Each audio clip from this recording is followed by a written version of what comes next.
ಸ್ನೇಹಿತರೆ, ಡಿಜಿಟಲ್ ಸಂಚಾರಿ ಪ್ಲಾಟ್ಫಾರ್ಮ್ಗೆ ಸ್ವಾಗತ. ನಾನು ವಿಶ್ವನಾಥ. ಸ್ನೇಹಿತರೆ, ದೇಶದಲ್ಲಿ ಪಂಚರಾಜ್ಯಗಳ ಚುನಾವಣೆ ಮುಗಿದಿದೆ.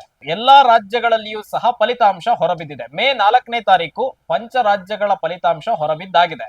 4 ರಾಜ್ಯಗಳಲ್ಲಿ ಈಗಾಗಲೇ ಮುಖ್ಯಮಂತ್ರಿ ಘೋಷಣೆ ಆಗೋಗಿದೆ. ಆದ್ರೆ ಒಂದು ರಾಜ್ಯ ಮಾತ್ರ ಪೆಂಡಿಂಗ್ ಇದೆ. ಪಂಚರಾಜ್ಯ ಚುನಾವಣೆ ನಡೆದಿದ್ದು ತಮಿಳುನಾಡು, ವೆಸ್ಟ್ ಬೆಂಗಾಲ್, ಅಸ್ಸಾಂ, ಪುದುಚೇರಿ ಹಾಗೂ ಕೇರಳದಲ್ಲಿ. ಇನ್ನು ಈ 5 ರಾಜ್ಯಗಳಲ್ಲಿ ನಡೆದಂತಹ ಚುನಾವಣೆಗಳ ಪೈಕಿ ದೇಶದಲ್ಲಿ ಅತ್ಯಂತ ಸಂಚಲನವನ್ನ ಸೃಷ್ಟಿ ಮಾಡಿದ್ದಂತಹ ಒಂದೇ ಒಂದು ರಾಜ್ಯ ಅಂದ್ರೆ ಅದು ತಮಿಳುನಾಡು. ಸಿನಿಮಾ ನಟ ದಳಪತಿ ವಿಜಯ್ ಅವರ ಪಾರ್ಟಿ ಅತ್ಯಂತ ಬಹುಮತಗಳೊಂದಿಗೆ ಅಂದ್ರೆ ಅತ್ಯಂತ ಹೆಚ್ಚಿನ ಸೀಟುಗಳನ್ನ ಗೆಲ್ಲುವ ಮೂಲಕ ತಮಿಳುನಾಡಿನಲ್ಲಿ ಅತಿ ಹೆಚ್ಚು ಸೀಟು ಪಡೆದ, ಅತ್ಯಧಿಕ ವೋಟ್ ಶೇರಿಂಗ್ ಅನ್ನ ಪಡೆದಂತಹ ಏಕೈಕ ಪಕ್ಷವಾಗಿ ಹೊರಹೊಮ್ಮಿದೆ. ಇದು ದೇಶದಲ್ಲಿಯೇ ಅತ್ಯಂತ ಸಂಚಲನವನ್ನ ಸೃಷ್ಟಿ ಮಾಡಿದೆ. ಏನೋ ಪಾರ್ಟಿ ಏನೋ ಗೆದ್ದಾಯ್ತು, ಟಿವಿಕೆಗೆ ವಿಜಯ್ ಸಿಎಂ ಆಗೇ ಬಿಟ್ರು ಅನ್ನೋ ರೀತಿಯಲ್ಲಿ ಚರ್ಚೆಗಳು ದೇಶಾದ್ಯಂತ ಶುರುವಾದವು. ಆದ್ರೆ ಅಲ್ಲಿ ಒಂದು ಸವಾಲಿತ್ತು. ವಿಜಯ್ ಪಾರ್ಟಿ ಗೆದ್ದಿದ್ದು ಏನ್ ಕಂಪ್ಲೀಟ್ ಮೆಜಾರಿಟಿ ಕ್ಲೀನ್ ಸ್ವೀಪ್ ಏನ್ ಮಾಡಿರ್ಲಿಲ್ಲ.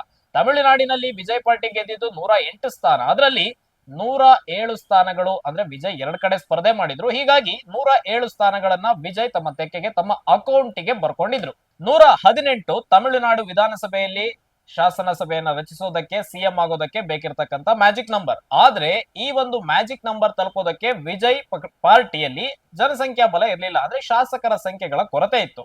ಹೇಗಪ್ಪ ಸರ್ಕಾರ ಮಾಡ್ತಾರೆ ವಿಜಯ್ ಅನ್ನುವಂತಹ ಚರ್ಚೆಗಳು ದೇಶಾದ್ಯಂತ ಆಗಿದ್ವು. ಈ ನಡುವೆ ಎಲೆಕ್ಷನ್ ರಿಸಲ್ಟ್ ಅನೌನ್ಸ್ ಆದ ಕೆಲವೇ ದಿನಗಳಲ್ಲಿ ಗವರ್ನರ್ನ ಸಿಕ್ಕಾಪಟ್ಟೆ ಅಂದ್ರೆ 4 ದಿನಗಳಲ್ಲಿ 4 ಬಾರಿ ಭೇಟಿ ಆಗ್ಬಿಡ್ತಾರೆ. ಗವರ್ನರ್ ಹತ್ರ ಹೋಗ್ಬಿಟ್ಟು ನಾನು ಸರ್ಕಾರ ರಚನೆ ಮಾಡ್ತೀನಿ, ನನಗೆ ಅನುಮತಿ ಕೊಡಿ ಅಂತೇಳಿ ವಿಶ್ವನಾಥ್ ಅರ್ಲೇಕರ್ ಅವ್ರ ಹತ್ರ ಹೋಗ್ಬಿಟ್ಟು ದಳಪತಿ ವಿಜಯ್ ಟಿವಿಕೆ ಪಾರ್ಟಿಯಿಂದ ಹಕ್ಕೊತ್ತಾಯನ್ನ ಮಾಡ್ತಾರೆ.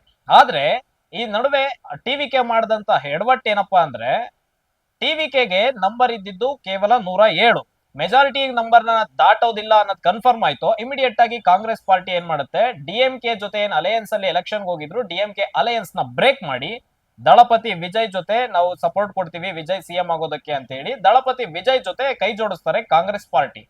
ಜೊತೆಗೆ ಗವರ್ನರ್ ಜೊತೆ ಸರ್ಕಾರ ರಚನೆ ಮಾಡೋದಕ್ಕೆ ಹೋಗ್ಬೇಕಾದ್ರೆ ನಮ್ಮ ಹತ್ರ ಕಾಂಗ್ರೆಸ್ ಬೆಂಬಲ ಇದೆ ಅಂತೇಳಿ ಒಂದು ಲೆಟರ್ ಅನ್ನ ಕಾಂಗ್ರೆಸ್ ಪಾರ್ಟಿ ವಿಜಯ್ಗೆ ಕೊಟ್ಟಿರುತ್ತೆ. ಹಾಗಾಗಿ ವಿಜಯ್ ಆ ಕಾಂಗ್ರೆಸ್ ಏನೋ ಆ ಸಪೋರ್ಟ್ ಲಿಸ್ಟ್ ಇರುತ್ತಲ್ಲ, ಆ ಒಂದು ಡಾಕ್ಯುಮೆಂಟ್ ಅನ್ನ ಗವರ್ನರ್ಗೆ ಕೊಟ್ಬಿಟ್ಟು, ನೋಡಿ ನಮ್ಗೆ ಈಗ 107 ನಮ್ಮ ಹತ್ರ ಟಿವಿಕೆ ಬೆಂಬಲ ಇದೆ, ನಮಗೆ ಕಾಂಗ್ರೆಸ್ ಪಾರ್ಟಿಯಿಂದ ಬೆಂಬಲ ಕೊಡ್ತಾ ಇದ್ದಾರೆ, ಹೀಗಾಗಿ ಆ ಒಂದು ಬೆಂಬಲದ ಮುಖಾಂತರ ನಾನು ಇನ್ನಷ್ಟು ಜನರನ್ನ ಸೇರಿಸ್ತೀನಿ, ನನಗೆ ಸರ್ಕಾರ ಮಾಡೋದಕ್ಕೆ ಅನುಮತಿ ಕೊಡಿ ಅಂತೇಳಿ ಟಿವಿಕೆ ಪಾರ್ಟಿಯಿಂದ ವಿಜಯ್ ಗವರ್ನರ್ನ ಮೀಟ್ ಮಾಡ್ತಾರೆ.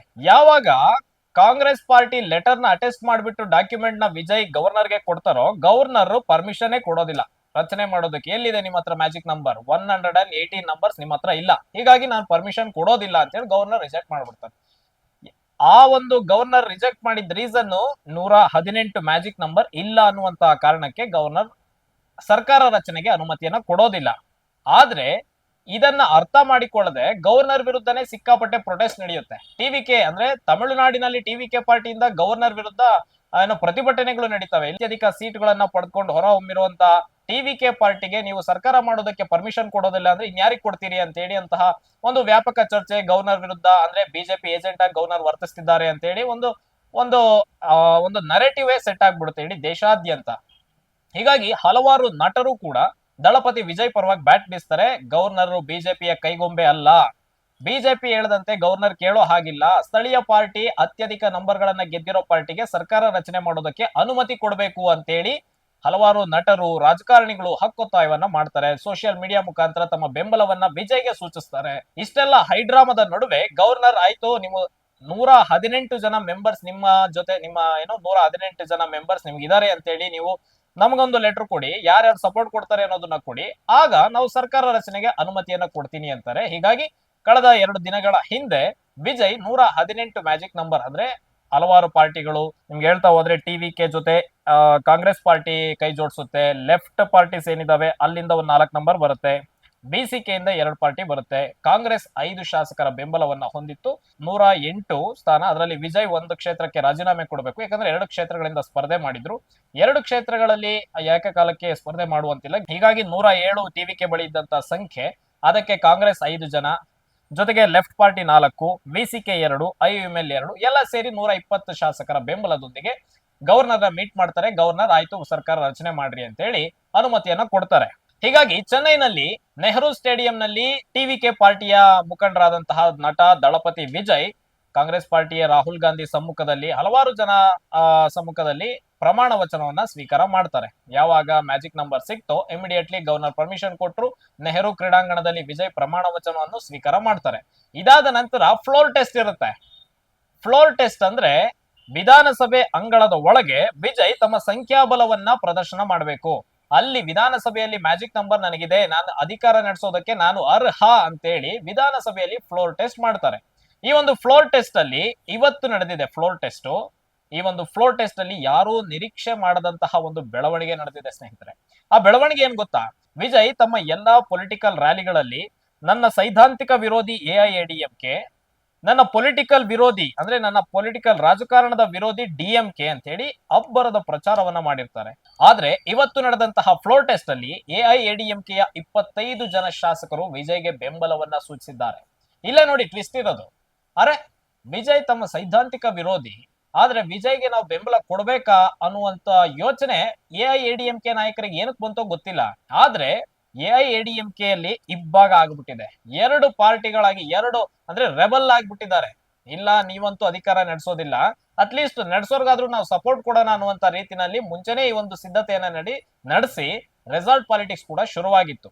ಆದ್ರೆ ಇವೆಲ್ಲಾ ರೆಸಾರ್ಟ್ ಪಾಲಿಟಿಕ್ಸ್ ನ ಬೆನ್ನಲ್ಲೇ ಒಂದು ಬಣ ಮಾತ್ರ ಇಲ್ಲ, ನಾವು ವಿಜಯ್ಗೆ ಸಪೋರ್ಟ್ ಕೊಟ್ಟೇ ಕೊಡ್ತೀವಿ ಅಂತೇಳಿ ಇವತ್ತು ಫ್ಲೋರ್ ಟೆಸ್ಟ್ ನಲ್ಲಿ ಸುಮಾರು 25 ಜನ ಶಾಸಕರು ವಿಜಯ್ ಪಾರ್ಟಿಗೆ ಬೆಂಬಲವನ್ನ ಕೊಟ್ಟಿದ್ದಾರೆ. ಹಾಗಾದ್ರೆ ಯಾರ್ಯಾವ ಪಾರ್ಟಿ, ಯಾವ ನಾಯಕರು, ಯಾವ ಪಾರ್ಟಿಯ ಸಂಖ್ಯಾಬಲ ಎಷ್ಟೆಷ್ಟು ಇವತ್ತು ವಿಜಯ್ಗೆ ಸಪೋರ್ಟ್ ಕೊಡ್ತು ಅನ್ನೋದರ ಅಂಕಿಅಂಶವನ್ನ ನಾವು ನೋಡೋದಾದ್ರೆ ಟಿವಿಕೆ ಬಳಿ 105 ಜನ ಶಾಸಕರು ಇವತ್ತು ಸದನದಲ್ಲಿ ಹಾಜರಿದ್ರು. ಅದರ ಜೊತೆಗೆ ಎಐಎಡಿಎಂಕೆ ಅಂದ್ರೆ ಪಳನಿಸ್ವಾಮಿ ನೇತೃತ್ವದ ಪಾರ್ಟಿ ಏನಿದೆ, ಈ ಒಂದು ಪಾರ್ಟಿಯ ಸುಮಾರು 25 ಜನ ಶಾಸಕರು ಇವತ್ತು ಟಿವಿಕೆ ಪಾರ್ಟಿಗೆ ಬೆಂಬಲವನ್ನ ಕೊಟ್ಟಿದ್ದಾರೆ. ಜೊತೆಗೆ ಕಾಂಗ್ರೆಸ್ ಪಾರ್ಟಿ ಈ ಹಿಂದೆಲೆ ಪ್ರಮಾಣ ವಚನಕ್ಕೆ ಮುಂಚಿತವಾಗಿನೇ 5 ಜನ ಶಾಸಕರು ಟಿವಿಕೆಗೆ ಬೆಂಬಲವನ್ನ ಕೊಟ್ಟಿದ್ರು. Indian union of Muslim league ಅಲ್ಲಿಯೂ ಸಹ 2 ಶಾಸಕರು ಬೆಂಬಲವನ್ನ ಕೊಟ್ಟಿದ್ದಾರೆ.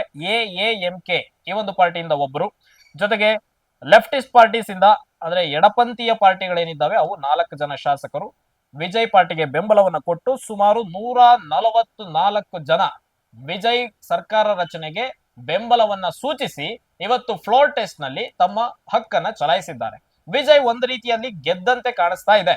2 ವರ್ಷಗಳ ಹಿಂದೆ ಪಾರ್ಟಿ ಕಟ್ಟಿ ತಮಿಳುನಾಡಲ್ಲಿ ರಾಜಕೀಯ ಅಸ್ತಿತ್ವವನ್ನ ಕಂಡುಕೊಂಡಿದ್ದಂತಹ 2 ಬೃಹತ್ ದಿಗ್ಗಜ ರಾಜಕೀಯ ಪಾರ್ಟಿಗಳಿದ್ವು, ಡಿಎಂಕೆ ಹಾಗೂ ಎಐಎಡಿಎಂಕೆ. ಇವೆರಡು ಪಾರ್ಟಿಗಳನ್ನ ವಿಜಯ್ ನೆಲಸಮ ಧೂಳಿಪಟ ಮಾಡ್ಬಿಟ್ಟು ಏಕದಂ ಬಂದು ಕೇವಲ 2 ವರ್ಷದಲ್ಲಿ ಪಾರ್ಟಿ ಕಟ್ಟಿ ಸಿಎಂ ಆಗೋದಿದೆಯಲ್ಲ, ಇದು ಅಸಾಧ್ಯವಾದಂತಹ ಮಾತು. ಇದು ಯಾರು ನಂಬಲೇ ಅಸಾಧ್ಯವಾದಂತಹ ಮಾತಾಗಿತ್ತು. ದೇಶಾದ್ಯಂತ ಈ ಒಂದು ಬಗ್ಗೆ ವಿಜಯ್ ಅವರ ಸಾಧನೆಯ ಬಗ್ಗೆ ಸಿಕ್ಕಾಪಟ್ಟೆ ಜನ ಶಾಕ್ ಆಗ್ಬಿಟ್ಟಿದ್ರು. ಅವ್ರ ಪಾರ್ಟಿಯಲ್ಲೇನೆ ಅನುಮಾನಗಳಿದ್ವು, ಸಿಕ್ಕಾಪಟ್ಟೆ ಡೌಟ್ ಇತ್ತು, ನಾವು ಅಷ್ಟೊಂದು ಗೆಲ್ತೀವ ಅಂತ ಹೇಳಿ ಸ್ವತಃ ವಿಜಯ್ ಅವರೇ ಅನ್ಕೊಂಡಿದ್ರು ಏನೋ ಗೊತ್ತಿಲ್ಲ. ಆದ್ರೆ ಅಷ್ಟರ ಮಟ್ಟಿಗೆ ಜನ ವಿಜಯ್ ಅವರಿಗೆ ಬೆಂಬಲವನ್ನ ಕೊಟ್ಟಿದ್ದಾರೆ. ಕಾರಣ ಸ್ಟಾಲಿನ್ ಅವರ ಸರ್ಕಾರದಲ್ಲಿ ಇದ್ದಂತಹ ಆಡಳಿತ ವಿರೋಧಿ ಅಲೆ ಇರ್ಬೋದು, ಜೊತೆಗೆ ಎಐಎಡಿಎಂಕೆಯಲ್ಲಿ ಇದ್ದಂತಹ ಅಲ್ಲಿನ ನಾಯಕತ್ವ ಕೊರತೆ ಇರ್ಬೋದು, ಬಿಜೆಪಿಯಿಂದ ಅಣ್ಣಾಮಲೈ ಸ್ಪರ್ಧೆ ಮಾಡೋದ್ರಿಂದ ಹಿಂದೆ ಸರಿದಿದ್ರು. ಇವೆಲ್ಲ ಒಂದು ಕ್ರೋಢೀಕರಣದ ಅಡ್ವಾಂಟೇಜ್ ಅನ್ನ ದಳಪತಿ ವಿಜಯ್ ತೆಗೆದುಕೊಂಡ್ರು ಅಂದ್ರೆ ತಪ್ಪಾಗೋದಿಲ್ಲ. ಹಾಗಂತ ವಿಜಯ್ ಸರ್ಕಾರ ಸಲೀಸಾಗೆ ಹೀಗೆ ಮುಂದುವರ್ಕೊಂಡು ಹೋಗ್ಬಿಡುತ್ತಾ ಅಂದ್ರೆ ಗೊತ್ತಿಲ್ಲ.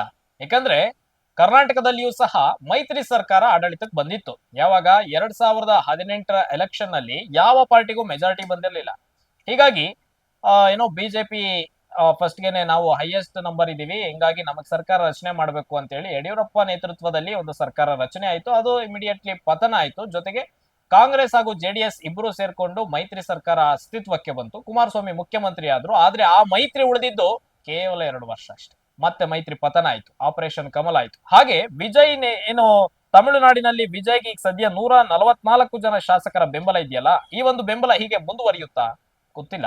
ಯಾವ ಪಾರ್ಟಿ ಅವರು ಏನ್ ಹೇಳ್ತಾರೋ ಗೊತ್ತಿಲ್ಲ, ಯಾವಾಗ ಹಿಂದೆ ಸರಿತಾರೋ ಗೊತ್ತಿಲ್ಲ. ಹೀಗಾಗಿ ಮೈತ್ರಿ ಸವಾಲನ್ನ ಟಿವಿಕೆ ಪಾರ್ಟಿ ವಿಜಯ್ ಎದುರಿಸಲೇಬೇಕಾಗಿದೆ. ಜೊತೆಗೆ ಸಿಕ್ಕಾಪಟ್ಟೆ ಗ್ಯಾರಂಟಿ ಯೋಜನೆಗಳನ್ನ ಘೋಷಣೆ ಮಾಡ್ಬಿಟ್ಟಿದ್ದಾರೆ ತಮಿಳಗ ವೆಟ್ರಿ ಕಳಗಂ ಪಾರ್ಟಿಯ ಮ್ಯಾನಿಫೆಸ್ಟೋದಲ್ಲಿ. ಇವೆಲ್ಲ ಜಾರಿ ಆಗುತ್ತಾ ಗೊತ್ತಿಲ್ಲ, ಕಾದ್ ನೋಡ್ಬೇಕಾಗಿದೆ. ವಿಜಯ್ಗಂತೂ ಅವಕಾಶ ಸಿಕ್ಕಿರೋದಂತೂ ನಿಜ. ವಿಜಯ್ ಫ್ಲೋರ್ ಟೆಸ್ಟ್ ಅಲ್ಲಿ ಪಾಸ್ ಆಗಿರೋದು ಸತ್ಯ. ಜೊತೆಗೆ ಟಿವಿಕೆ ಪಾರ್ಟಿ ಎರಡೇ ವರ್ಷದಲ್ಲಿ ತನ್ನ ಅಸ್ತಿತ್ವವನ್ನ ಭದ್ರ ಬುನಾದಿಯಾಗಿ ಮಾಡಿಕೊಂಡು ಸವಾಲುಗಳನ್ನ ವಿಜಯ್ ಯಾವ ರೀತಿ ಎದುರಿಸ್ತಾರೆ ಅನ್ನೋದನ್ನ ಕಾದ್ ನೋಡ್ಬೇಕಾಗಿದೆ. ಇದೇ ತರಹದ ವಿಶ್ಲೇಷಣಾ ಸುದ್ದಿಗಳಿಗಾಗಿ ನೋಡ್ತಾ ಇರಿ ಡಿಜಿಟಲ್ ಸಂಚಾರಿ. ನಾನು ವಿಶ್ವನಾಥ್ ಹೊಸಕೆರೆ.